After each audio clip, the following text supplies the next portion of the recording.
Okay, so to install all the power steering hoses, you can start with using the lines that are going to go from the control valve to the rack itself. And you can see that one line is longer than the other.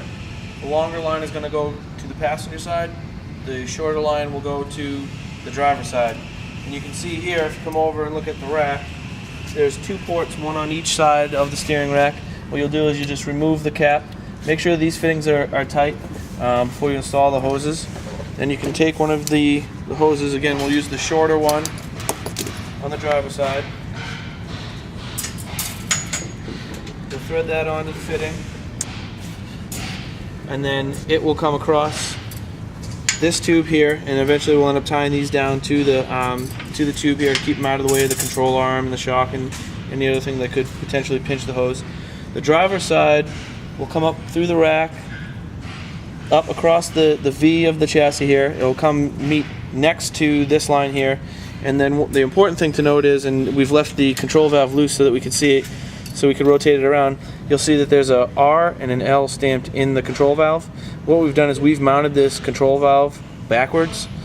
So what we want to do is we want to make sure that when we take the hose coming from the from the driver's side of the rack, it will go to the port stamped with R rather than L, because again we've mounted it backwards, so we have to switch the hose designation on the control valve. So again, driver's side hose coming from the steering rack itself will go to the port marked R, and then the hose coming from the passenger side of the rack will go to the port marked L. We'll rotate this back around. Then what we have to do is install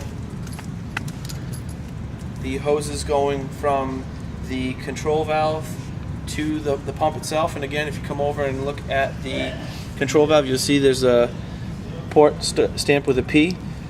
Remove this fitting, and then the straight fitting will screw down on top of that part of the control valve, and then the fitting with it's about a 45-degree angle on it, will screw into the custom fitting that we've made and put onto the pump itself.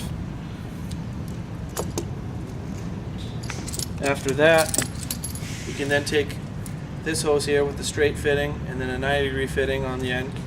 That one will go from the port marked T for tank or reservoir, and the smaller end, the straight end, again remove the cap, thread it down onto the control valve, and then it will route along this tube here, and then you'll have to rotate the tube so that the 90 will go into the reservoir itself. And again, make sure that these fittings are tight first, and then that there's an O-ring in between the fitting and the machine portion of the reservoir before you tighten the hoses on. That will take care of that hose. And then lastly, we'll take the hose that will connect the reservoir to the port on the bottom side of the pump. And this one takes a little bit of manipulation to figure out, because you want to make sure that down in the loop here, down in the bottom, it doesn't kink. So what you'll do is, you can see I've positioned it roughly where it will go. Again, you have to remove this cap and then put it in position there. But you can see if I take it and rotate it the other way, it will tend to want to kink down in the bottom. Or if you rotate this way, you can see how the hose down in the bottom of the loop there wants to flatten out. That's the side that you have to switch the ends and then reposition. So you can see here it's nice, even, consistent OD of the tube is maintained as it loops around from the reservoir over to the pump itself. And again, you want to keep this away from the belt. And then we can show you what it looks like finished if you come over here.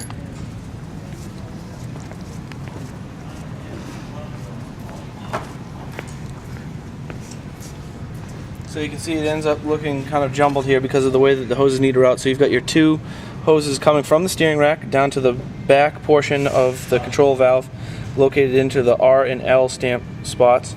You can see that the fitting that goes from the control valve to the reservoir is located here, and again this will eventually get tied over as far as it can be so it's away from the hoses, but again allowing this hose coming from the reservoir to the pump to loop and not kink. And then you can see lastly this hose here is the one coming from the control valve, comes up and has to have kind of a bend to get out away from the pulley and the belt, and then tie into the port on the top of the pump.